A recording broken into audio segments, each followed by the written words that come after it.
우리는 모두 페미니스트가 되어야 합니다. 치마만다 응고지 아다치의 지음, 김명남 옮김, 창비. 오콜로마는 내 어린 시절 가장 좋은 친구 중 하나였습니다. 오콜로마는 우리 집과 같은 골목에 살았고 나를 친오빠처럼 돌봐주었습니다. 나는 좋아하는 남자애가 생기면 오콜로마에게 의견을 묻곤 했지요. 오콜로마는 재미있었고 지적이었고 끝이 뾰족한 카우보이 부츠를 신었습니다. 그리고 2005년 12월 나이지리아 남부에서 발생한 비행기 추락사고로 죽었습니다. 내 기분을 표현하기란 여전히 어렵습니다. 오콜로마는 내가 함께 논쟁할 수 있는 사람, 함께 웃을 수 있는 사람, 함께 진정한 대화를 나눌 수 있는 사람이었습니다. 그는 또한 처음으로 나를 페미니스트라고 부른 사람이었습니다. 내가 14살쯤 되었을 때였습니다. 우리는 오콜로마의 집에서 무언가에 대해 언쟁하고 있었습니다. 둘 다 책에서 배운 설익은 지식으로 가득 차 있던 때죠.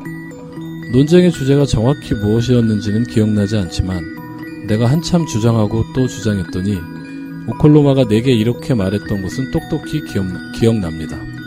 있잖아, 너 꼭 페미니스트 같아. 그것은 칭찬이 아니었습니다. 말투에서 알 수 있었지요. 너 꼭 테러 지지자 같아 라고 말하는 듯한 어조였거든요. 그때 나는 페미니스트라는 단어의 뜻을 정확히 몰랐습니다. 그리고 내가 모른다는 사실을 오콜로마가 모르기를 바랬습니다. 그래서 그 문제는 제쳐두고 하던 이야기를 계속했습니다. 집에 가자마자 서점에서 그 단어부터 찾아봐야겠다고 결심하고서. 시간을 10여 년 후로 빨리 감아볼까요? 2003년 나는 보랏빛 히비스커스라는 소설을 썼습니다. 소설의 주인공은 이런저런 특징이 있지만 무엇보다도 아내를 때리는 남자인데 결국 썩 좋지 못한 결말을 맞지요. 나이지리아에서 소설을 홍보할 때 선량하고 선의를 품은 웬 저널리스트가 내게 충고를 하나 하고 싶다고 말했습니다. 여러분도 아는지는 모르겠지만 나이지리아 사람들은 청하지도 않은 소위 충고를 하는데 선수들이랍니다. 그는 내게 사람들이 내 소설을 두고 페미니즘적이라고 수군거린다고 말했습니다. 그리고 충고하기를 이 말을 하면서 그는 슬픈 듯이 고개를 절레절레 저었는데요. 나더러 절대로 스스로를 페미니스트라고 부르지 말라는 것이었습니다. 왜냐하면 페미니스트란 남편을 얻지 못해서 불행한 여자를 말하는 것이니까요. 그래서 나는 스스로를 행복한 페미니스트라고 부르기로 결심했습니다. 그런데 이번에는 나이지리아 여성인 웬 학자가 나더러 페미니즘은 나이지리아 문화가 아닌 비아프리카적인 것이며 내가 스스로를 페미니스트로 일컫는 것은 서구의 책에 영향을 받았기 때문이라고 말했습니다. 이 지적은 퍽 흥미로웠는데 왜냐하면 내가 어릴 때 읽었던 책 대부분이 분명 반페미니즘적이었기 때문입니다. 16살까지 나는 당시 출간되었던 밀스 앤 분의 로맨스 소설을 아마 한 권도 안 빼고 다 읽었을걸요. 그리고 페미니즘 고전이라고 불리는 책들은 시도할 때마다 따분해져서 끝까지 읽으려면 안간힘을 써야만 했습니다. 아무튼 페미니즘이 비아프리카적이라고 하니까 나는 이제 스스로를 행복한 아프리카 페미니스트라고 부르기로 했습니다. 그런데 친한 친구 하나가 나더러 스스로를 페미니스트로 일컫는 것은 남자를 미워한다는 뜻이라고 말해주더군요. 그래서 나는 이제 스스로를 남자를 미워하지 않는 행복한 아프리카 페미니스트라고 부르기로 했습니다. 그러다 더 나중에는 남자를 미워하지 않으며 남자가 아니라 자기 자신을 위해서 립글로스를 바르고 하이힐을 즐겨 신는 행복한 아프리카 페미니스트가 되었습니다.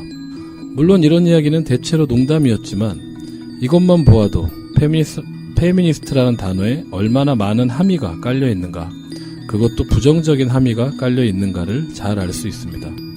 페미니스트는 남자를 싫어하고 브래지어도 싫어하고 아프리카 문화를 싫어하고 늘 여자가 우위에 있어야 한다고 생각하고 화장을 하지 않고 면도도 하지 않고 늘 화가 나 있고 유머 감각이 없고 심지어 데오도란트도 안 쓴다는 거지요. 내가 어릴 때 겪었던 이야기를 하나 더 들려드리겠습니다. 나이지리아 남동부의 대학 도시 은수카에서 초등학교를 다닐 때였습니다. 학기가 시작될 무렵 담임 선생님이 우리에게 학급 전체가 시험을 쳐서 점수가 가장 잘 받은 사람을 반장으로 임명하겠다고 말했습니다. 반장은 대단한 것이었습니다. 반장이 되면 매일 떠든 아이들의 이름을 적을 수 있었지요. 그것만으로도 충분히 대단한 위세였지만 더군다나 우리 선생님은 반장에게 교실을 돌아다니면서 누가 떠드나 감시할 때 손에 쥘 회초리도 주었습니다. 그야 물론 회초리를 진짜로 사용하는 것은 허락되지 않았지요. 하지만 9살이었던 내게는 충분히 신나는 전망이었습니다. 나는 간절히 반장이 되고 싶었습니다. 그리고 나는 시험에서 제일 높은 점수를 받았습니다. 그러나 나는 놀라지 않을 수 없었습니다. 선생님이 반장은 남자아이여야 한다고 말한 게 아니겠어요. 선생님은 그 점을 사전에 밝히는 것을 잊었는데 어차피 그것은 당연한 일이라고 여겼던 겁니다. 시험에서 2등을 한 아이는 남자아이였습니다. 그러니 그 남자아이가 반장이 될 것이라고 했습니다. 더욱더 재미있었던 점은 그 남자아이는 회초리를 들고 교실을 순찰하는 데는 눈꼽만큼도 관심이 없고 상냥하고 온화한 아이였다는 것입니다. 반면에 나는 너무너무 그러고 싶었죠. 하지만 나는 여자였고 그 아이는 남자였으므로 그 아이가 반장이 되었습니다. 나는 이 사건을 내내 잊지 못했습니다. 우리가 어떤 일을 거듭 반복하면 결국 그 일이 정상이 됩니다. 우리가 어떤 일을 거듭 목격하면 결국 그 일이 정상이 됩니다. 만일 남자아이만 계속해서 반장이 되면 결국 우리는 무의식적으로라도 반장은 남자여야 한다고 생각하게 됩니다. 만일 남자들만 계속해서 회사의 사장이 되는 것을 목격하면 차츰 우리는 남자만 사장이 되는 것이 자연스럽다고 여기게 됩니다. 가끔 나는 내게 당연한 것은 남에게도 당연하다고 여기는 실수를 저지릅니다. 내 친구 루이스의 예를 들어볼까요? 루이스는 똑똑하고 진보적인 남성입니다. 그런데 우리가 대화를 나누던 중 그가 내게 이렇게 말했습니다. 여자들이 겪는 세상은 남자들과는 다르고 더 어렵다는 말이 무슨 뜻인지 모르겠어. 옛날에는 그랬을지 몰라도 지금은 아니야. 요즘은 여자들에게도 아무 어려움이 없어. 나는 어째서 루이스가 내 눈에는 이토록 명백한 사실을 못 보는지 이해할 수 없었습니다. 나는 고향 나이지리아에 가는 것을 좋아하고 가서는 나이지리아 최대의 도시이자 상업의 중심지인 라고스에서 시간을 많이 보냅니다. 저녁이 되어 열기가 한풀 꺾이고 도시가 좀 더 느리게 돌아가기 시작하면 친구들과 가족들과 함께 식당이나 카페로 놀러 나가곤 합니다. 언제나처럼 그러던 어느 날 저녁, 나는 루이스와 함께 친구들을 만나러 나갔습니다. 라고스에는 흥미로운 현상이 하나 있습니다. 혈기왕성한 젊은 남자들이 몇몇 시설 앞에서 어슬렁거리다가 그곳을 찾아온 사람들의 주차를 아주 연극적인 태도로 도와주는 것입니다. 라고스는 인구가 2천만 명에 육박하는 거대 도시입니다. 런던보다 에너지가 넘치고 뉴욕보다 기업가 정신이 넘치죠. 사람들은 늘 다양하고 기발한 생계수단을 생각해냅니다. 대도시가 대부분 그렇듯이 라고스에서는 저녁에 주차 공간을 찾기가 힘들 수 있습니다. 그래서 청년들은 주차 공간을 찾아주는 일을, 심지어는 뻔히 주차 공간이 있더라도 요란한 몸짓을 해대면서 차 대는 것을 안내하고 당신이 돌아올 때까지 차를 잘 봐드리겠다고 약속하는 일을 사업화한 것입니다. 그날 저녁 나는 우리에게 주차 공간을 찾아준 남자의 유달리 연극적인 몸짓에 깊은 인상을 받았습니다. 그래서 그 자리를 떠나면서 남자에게 팁을 주기로 했습니다. 나는 가방을 열고 손을 넣어 돈을 꺼낸 뒤 남자에게 건네했습니다. 남자는 내가 건넨 돈을 기쁘고 고맙게 받은 뒤 루이스를 향해 말했습니다. 고맙습니다, 선생님. 루이스는 놀라서 나를 보며 말했습니다. 왜 나한테 고맙다는 거지? 내가 돈을 준 것도 아닌데. 그러더니 루이스의 얼굴에 무언가를 깨달은 표정이 떠올랐습니다. 남자는 내가 가진 돈은 무엇이든지 결국에는 루이스에게서 나왔으리라고 믿었던 것입니다. 왜냐하면 루이스가 남자니까요. 남자와 여자는 다릅니다. 호르몬이 다르고 성기가 다르고 생물학적 능력이 다릅니다. 여자는 아이를 낳을 수 있지만 남자는 못 낳습니다. 남자는 여자보다 테스토스테론을 더 많이 갖고 있고 일반적으로 여자보다 육체적으로 더 강합니다. 세상에는 남자보다 여자가 약간 더 많습니다. 세계 인구의 52%가 여성입니다. 하지만 권력과 명예가 따르는 지위의 대부분은 남자가 차지하고 있습니다. 작고한 케냐의 노벨 평화상 수상자 왕가리 마타이는 이 현상을 다음과 같이 간결하게 묘사했지요. 높이 올라갈수록 여자가 적어진다. 미국의 지난 선거 기간에는 릴리 레드베터법이 수시로 거론되었는데 근사한 두운법을 뽐내는 이름을 넘어서서 그 내용을 보자면 이 법이 생긴 이유는 간단합니다. 미국에서는 남자와 여자가 똑같은 자격 조건으로 똑같은 일을 하더라도 남자가 돈을 더 많이 받는다는 겁니다. 왜냐하면 남자이기 때문에. 그러니 남자들은 말 그대로 세상을 지배하고 있습니다. 이것은 합리적인 현상이었습니다. 지금으로부터 1000년 전에는요. 당시에는 육체적 힘이 생존의 가장 중요한 자질이었기 때문에 육체적으로 강한 사람이 지도자가 될 가능성이 높았습니다. 그리고 일반적으로는 남자가 육체적으로 더 강합니다. 물론 예외도 많지만요. 하지만 오늘날 우리가 사는 세상은 전혀 다릅니다. 오늘날 지도자가 되기에 알맞은 사람은 육체적으로 더 강한 사람이 아닙니다. 더 지적이고 더 많이 알고 더 창의적이고 더 혁신적인 사람입니다. 그리고 이런 자질들을 좌우하는 호르몬은 없습니다. 남자 못지않게 여자도 지적일 수 있고 혁신적일 수 있고 창의적일 수 있습니다. 우리는 진화했습니다. 그러나 젠더에 대한 우리의 생각들은 아직 충분히 진화하지 못했습니다. 얼마 전 내가 나이지리아 최고의 호텔 중 한 곳의 로비로 걸어 들어가는데 입구의 경비가 나를 불러 세우더니 성가신 질문들을 던졌습니다. 내가 만나기로 한 손님의 이름은 무엇이고 방 번호는 어떻게 되는지, 내가 그 사람을 개인적으로 아는지, 내가 정말로 호텔 손님이라면 카드키를 보여줄 수 있는지. 왜냐하면 혼자서 호텔로 들어오는 나이지리아 여성은 성노동자라는 게 자동적인 가정이기 때문입니다. 같은 호텔에 혼자 들어온 남자는 그런 질문에 시달리지 않습니다. 남자는 무언가 정당한 용무가 있어서 왔을 것이라는 가정이 깔려있기 때문입니다. 말이 나왔으니 말인데 호텔들은 왜 표면적인 공급만 단속하고 성노동자에 대한 수요는 단속하지 않는 것일까요? 라고스에서 나는 평판 좋은 클럽이나 바에서 혼자서는 못 갈 때가 많습니다. 여자 혼자 찾아가면 아예 들여보내주지를 않거든요. 반드시 남자와 동행해야 합니다. 상황이 그렇다 보니 내 남자친구들은 종종 클럽에 도착해서 생판 모르는 사람과 팔짱을 끼고 입장하곤 합니다. 그 생판 모르는 사람인 혼자 온 여자는 누군가에게 그런 도움을 요청하지 않고서는 클럽에 들어갈 방법이 없기 때문입니다. 내가 남자와 동행하여 나이지리아 식당에 들어서면 웨이터들은 매번 남자에게만 인사를 건네고 나는 무시합니다. 그 웨이터들의 태도는 남자가 여자보다 더 중요하다고 가르치는 사회의 산물일 뿐이고, 나도 그들이 일부러 나를 기분 나쁘게 만들려고 한 것은 아님은 알지만 무언가를 머리로 이해하는 것과 가슴으로 느끼는 것은 전혀 다른 문제입니다.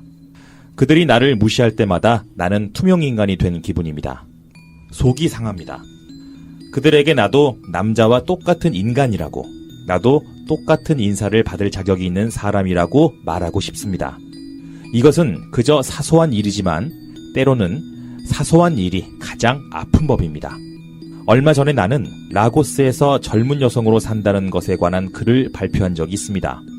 그런데 아는 사람 하나가 그 글을 읽고는 성난 글이었다며 그렇게 성난투로 이야기해서는 안 된다고 말하더군요.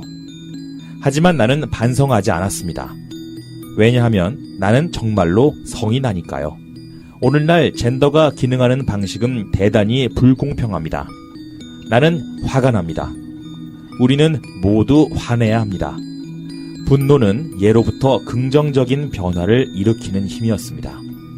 그리고 분노에 더해 내게는 희망도 있습니다.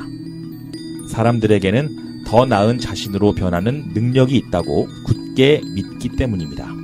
하지만 우선 분노에 대해서 마저 이야기할까요? 나는 그 사람의 말투에서 조심스러워하는 기색을 감지했고 그의 지적이 내 글에 대해서만이 아니라 나라는 인간에 대해서도 적용되는 것임을 알아차렸습니다. 그 어조는 분노가 여자에게는 특히 바람직하지 않다고 말하는 것이었습니다. 여자라면 화내서는 안 된다. 화내면 사나워 보인다는 것이었습니다. 내가 아는 미국인 여자친구 중 한 명은 원래 남자가 맡았던 관리자 자리를 맡게 되었습니다. 친구의 전임자는 터프한 야망가라는 평판을 듣는 사람이었습니다. 무뚝뚝하고 뭐든 밀어붙이고 특히 출퇴근 기록부 작성에 엄격한 사람이었지요. 친구는 새 일을 맡으면서 자신이 남자 전임자 못지않게 터프하지만 그보다는 약간 더 상냥할지도 모른다고 생각했습니다. 친구에 따르면 전임자는 가끔 직원들에게 가족이 있다는 사실을 모르는 것처럼 굴 때가 있었는데 친구는 그 사실을 잘 이해하고 있었으니까요. 새 일을 시작한 지 몇 주쯤 되었을 때 친구는 출퇴근 기록부를 날조한 직원에게 징계를 내렸습니다. 전임자도 똑같이 했을 만한 조치였죠. 그런데 그 직원이 상급 관리자에게 친구의 스타일에 대해서 불평했다는 겁니다. 그녀가 공격적이고 함께 일하기 까다로운 사람이라고 말입니다. 다른 직원들도 동의했습니다. 그녀가 그 일에 여성의 손길을 가져오기를 기대했는데 그렇지 않았다고 말한 사람도 있었습니다. 그들 중 누구도 그녀가 한 일은 남자가 있다면 칭찬받았을 일이라는 생각은 하지 못했습니다. 역시 미국인 여성인 내 다른 친구는 광고업계에서 높은 연봉을 받으며 일하고 있습니다. 팀에 2명밖에 없는 여성 중 1명이지요. 어느 날 친구는 내게 상사가 회의에서 자신을 무시한 것 같다고 말했습니다. 상사가 그녀가 한 발언을 무시하더니 나중에 비슷한 말을 남자가 했을 때는 칭찬하더라는 겁니다. 그녀는 가만히 있지 않고 상사에게 따지고 싶었습니다. 하지만 그러지 않았습니다. 대신 회의가 끝난 뒤 화장실로 가서 울었고 그 뒤에 하소연이라도 하려고 내게 전화를 걸었습니다.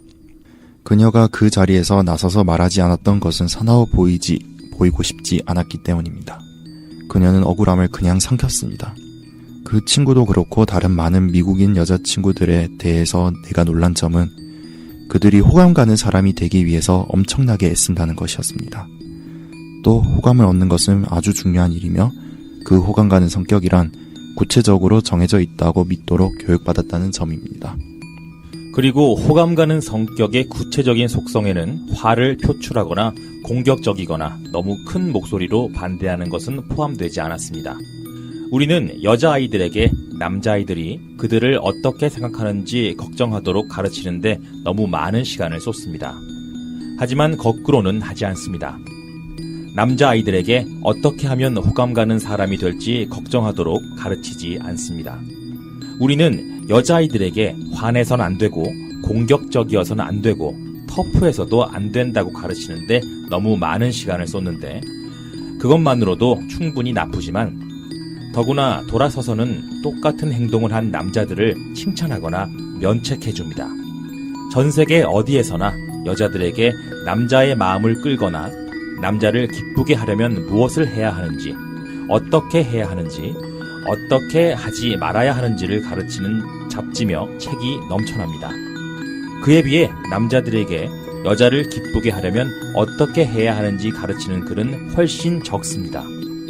나는 라고스에서 글쓰기 워크숍을 하고 있습니다.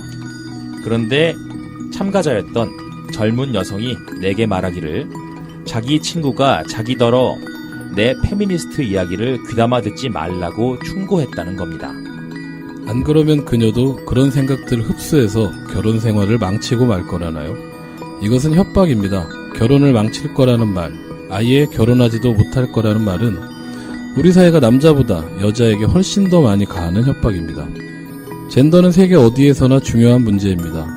그리고 지금 나는 여러분에게 현재와는 다른 세상을 꿈꾸고 계획하는 일에 함께 나서자고 요청합니다.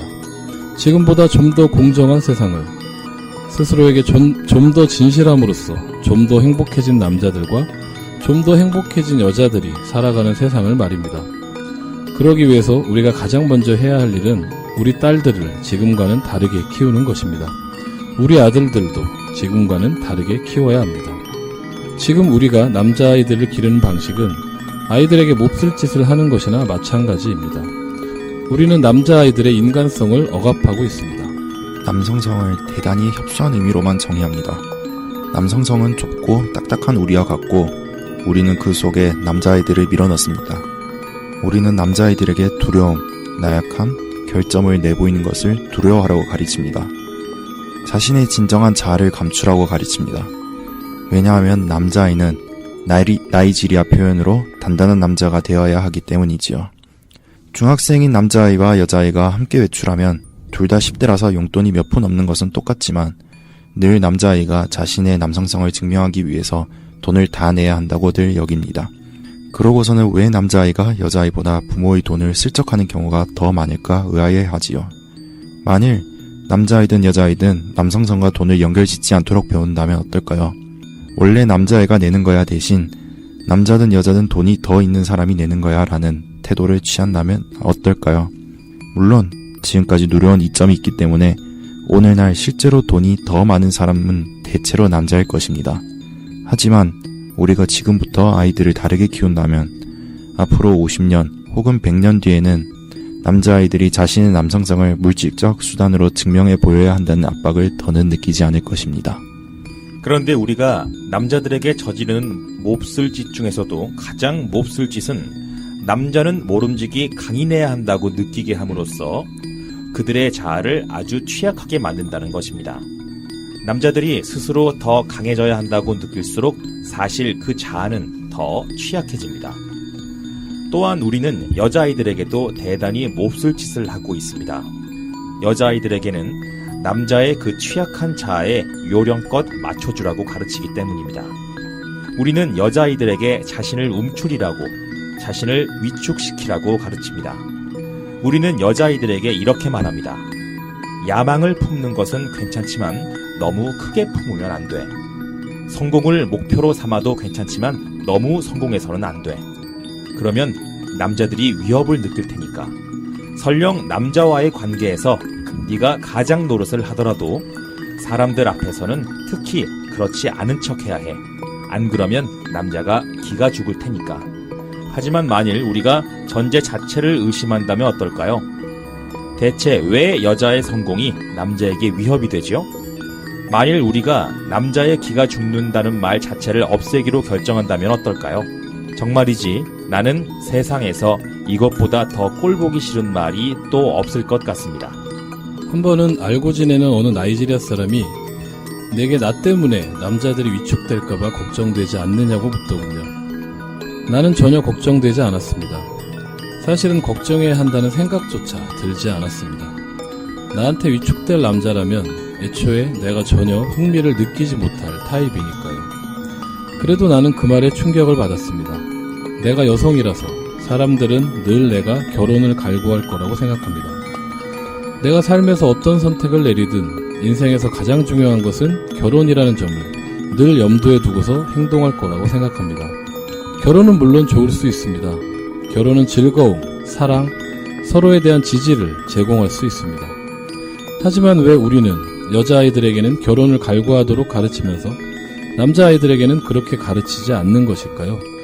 내가 아는 한 나이지리아 여성은 자신과 결혼하고 싶어 할지도 모르는 남자의 기를 죽이지 않기 위해서 자기가 갖고 있던 집을 팔았습니다.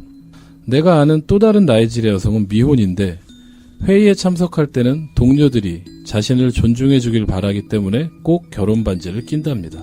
이 이야기에서 슬픈 점은 그녀가 결혼 반지를 끼지 않으면 정말로 만만하게 묵살해도 되는 사람으로 여겨지는 데 비해 결혼 반지를 끼면 제깍 존중해야 할 사람이 된다는 것입니다. 고리적도 아니고 현대의 직장에서 말입니다.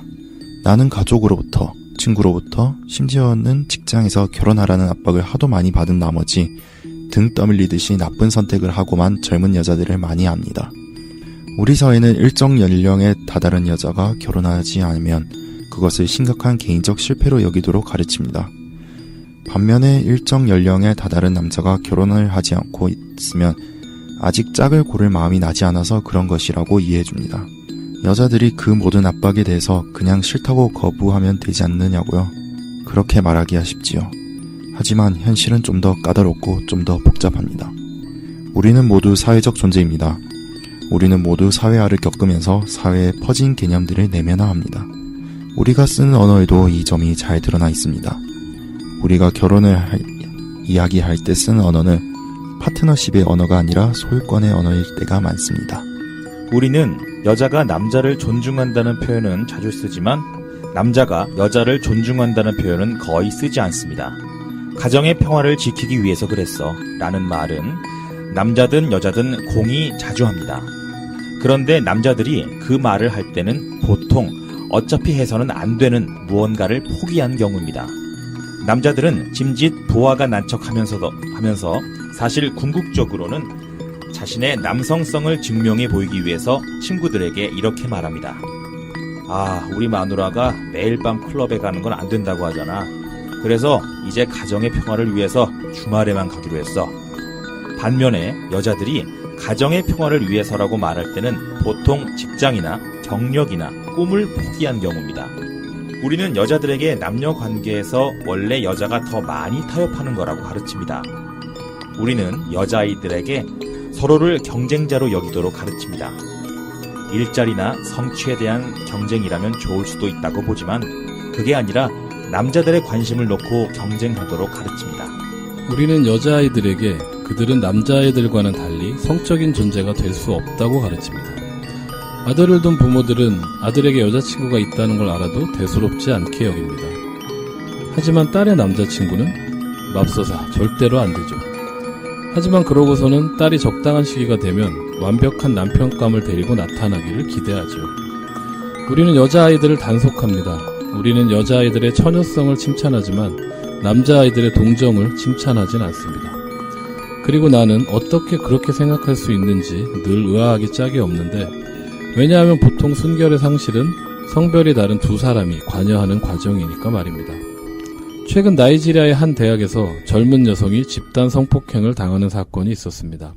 사건에 대한 나이지리아 젊은이들의 반응은 남녀를 불문하고 이런 식이었습니다. 그야 강간은 나쁜 짓이지만 애초에 왜 여자애가 남자애 4명하고 한 방에 있었다죠? 쉽지 않은 일이지만 일단 이런 반응에 담긴 끔찍한 비인간성은 눈 감아주도록 합시다.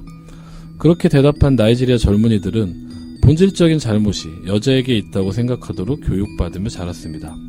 그리고 남자에게는 아무것도 기대해서는 안 된다는 가르침도 받았기 때문에 남자를 자기 통제력이 없는 야만인으로 보는 시각조차 별 문제없는 것으로 받아들이게 되었습니다. 우리는 여자아이들에게 수치심을 가르칩니다. 다리를 오므리렴, 몸을 가리렴. 우리는 여자아이들에게 여자로 태어난 것부터가 무슨 죄를 지은 것인 양 느끼게끔 만듭니다. 그런 여자아이들이 자라면 자신에게 욕구가 있다는 말을 감히 꺼내지 못하는 여성이 됩니다. 스스로를 침묵시키는 여성이 됩니다. 자신의 진짜 생각을 말하지 못하는 여성이 됩니다. 가식을 예술로 승화시킨 여성이 됩니다. 내가 아는 한 여성은 집안일을 싫어하지만 좋아하는 척합니다. 나이지리아에서 쓰는 표현으로 말하자면 가정적인 여자가 좋은 아내감이라는 말을 들으면서 자랐기 때문입니다. 그녀는 결국 결혼을 했습니다. 그러자 시댁 식구들은 그녀가 변했다고 불평하기 시작했습니다. 사실 그녀는 변하지 않았습니다. 진정한 자신이 아닌 것을 가식으로 흉내내는 데 지쳤을 뿐이지요. 오늘날 젠더의 문제는 우리가 각자 어떤 사람인지를 깨닫도록 돕는 게 아니라 우리가 어떤 사람이어야만 하는지를 규정한다는 점입니다. 생각해보세요. 만일 우리가 젠더에 따른 기대의 무게에서 벗어난다면 우리는 얼마나 더 행복해질까요? 각자의 진정한 자아로 산다면 얼마나 더 자유로울까요? 남자아이와 여자아이가 생물학적으로 다르다는 것은 부정할 수 없는 사실입니다. 하지만 사회화가 그 차이를 더 강화합니다. 그러면 그 다음에는 자기 충족적인 과정이 시작됩니다. 요리를 예로 들어볼까요? 오늘날 요리나 청소 같은 집안일은 일반적으로 여자가 남자보다 더 많이 합니다. 왜 그럴까요? 여자들이 요리 유전자를 타고나기 때문일까요? 아니면 오랜 사회화 과정을 통해서 요리를 여성의 역할로 여기게 되었기 때문일까요?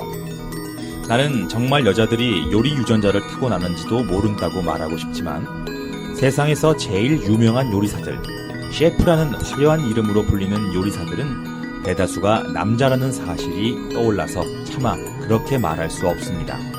나는 참으로 똑똑한 여성인 우리 할머니를 보면서 할머니가 젊었을 때 남자들과 똑같은 기회를 누렸다면 과연 어떻게 되셨을까 생각하곤 합니다. 요즘은 할머니가 자라난 시절보다는 여자들에게 더 많은 기회가 주어집니다. 정책과 법률의 변화 덕분입니다. 그런 변화는 아주 중요합니다. 그러나 그보다 더 중요한 것은 우리 태도의 변화, 우리 사고방식의 변화입니다. 만일 우리가 아이들을 키우면서 젠더가 아니라 능력에 초점을 맞춘다면 어떨까요?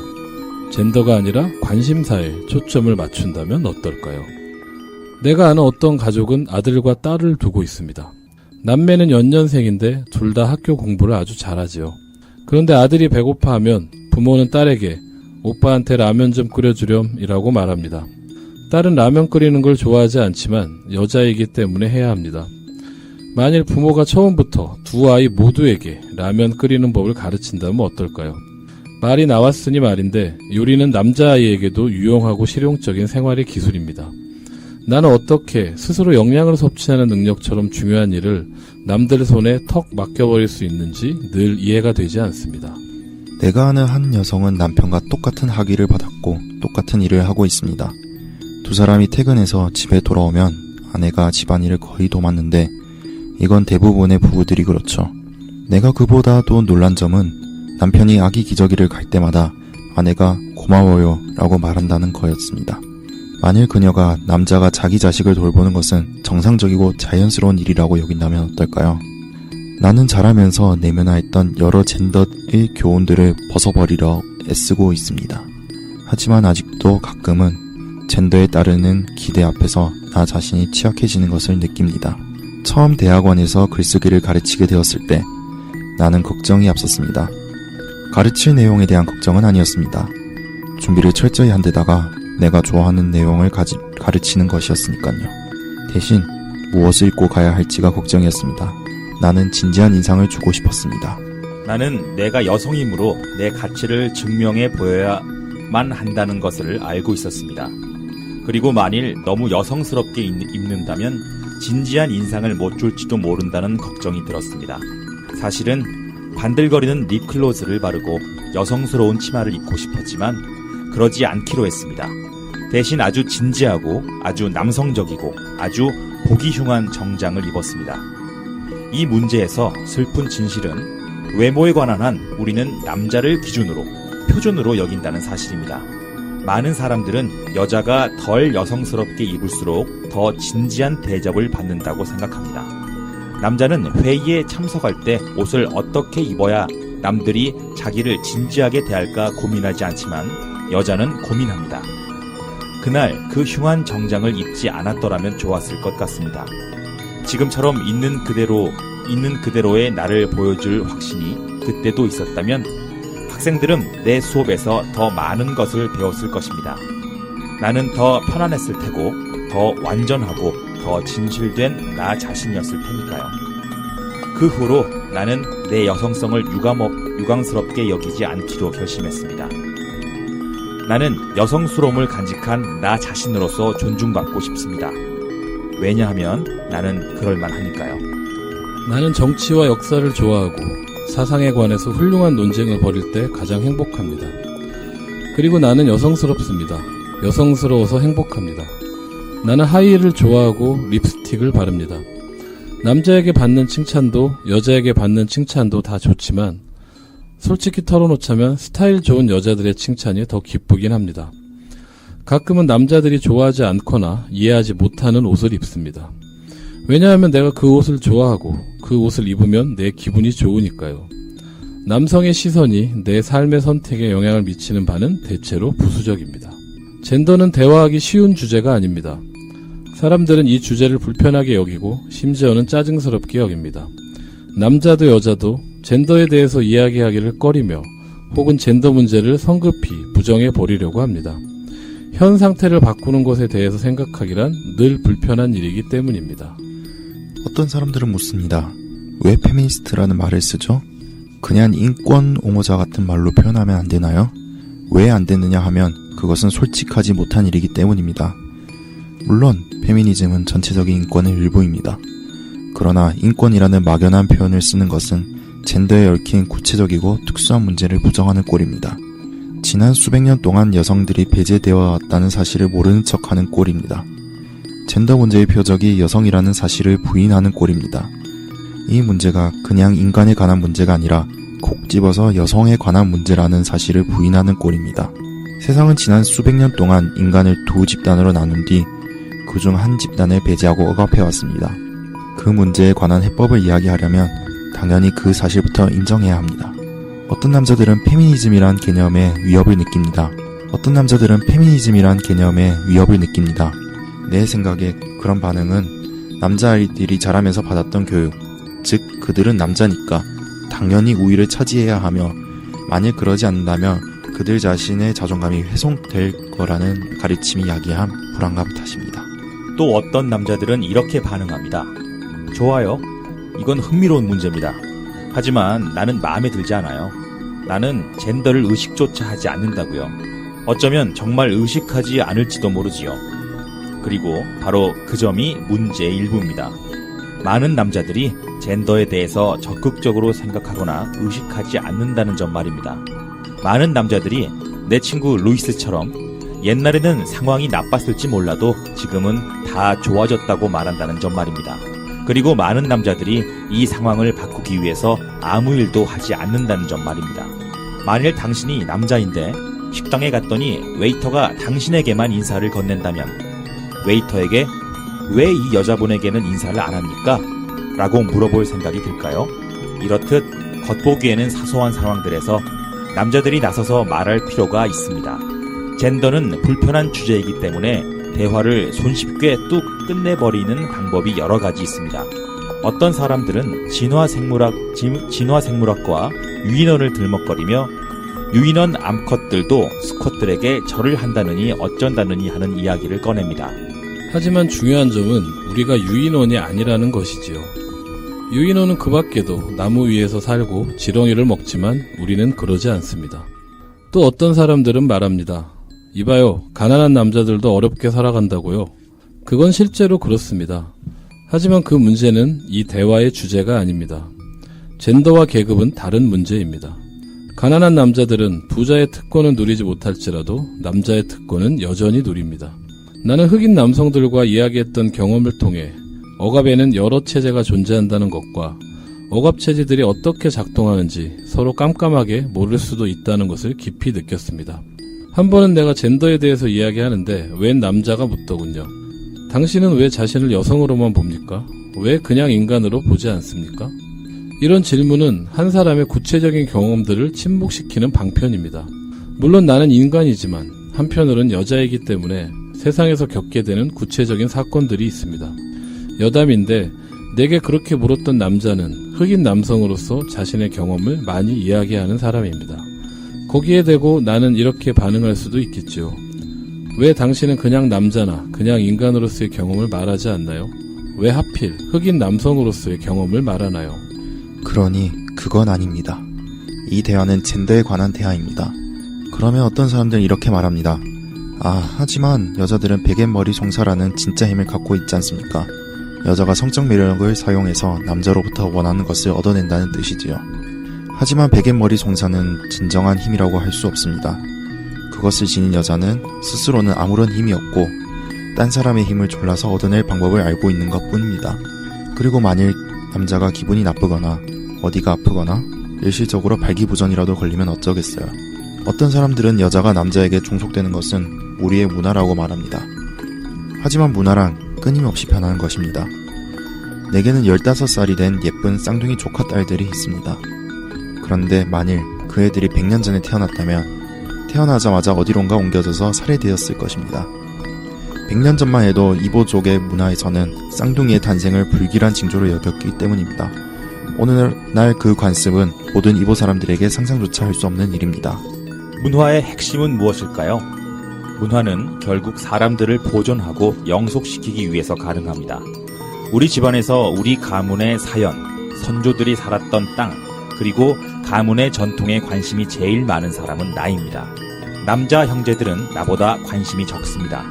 그러나 나는 가문의 중요한 결정들이 내려지는 모임에 참석할 수 없습니다.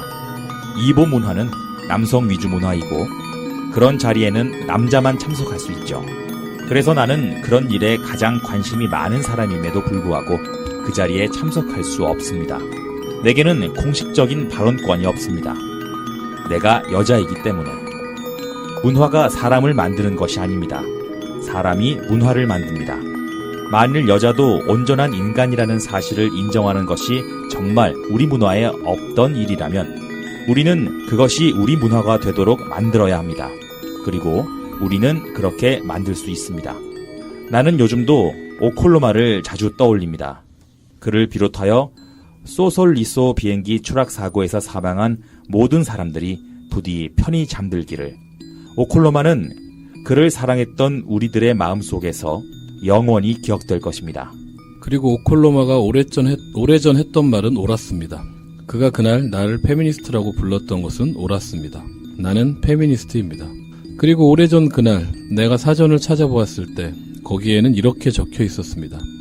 페미니스트, 모든 성별이 사회적, 정치적, 경제적으로 평등하다고 믿는 사람. 내가 들은 이야기에 따르면 우리 증조 할머니는 페미니스트였습니다. 할머니는 결혼하기 싫은 남자의 집에서 달아나 자신이 선택한 남자와 결혼했습니다.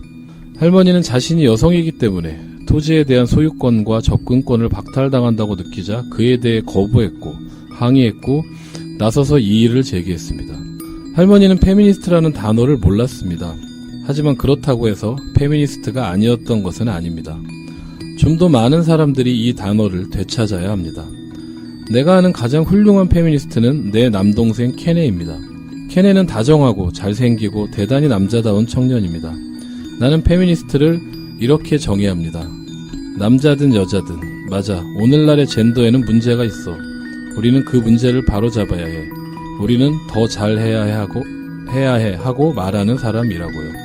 여자든 남자든 우리는 모두 지금보다 더 잘해야 합니다.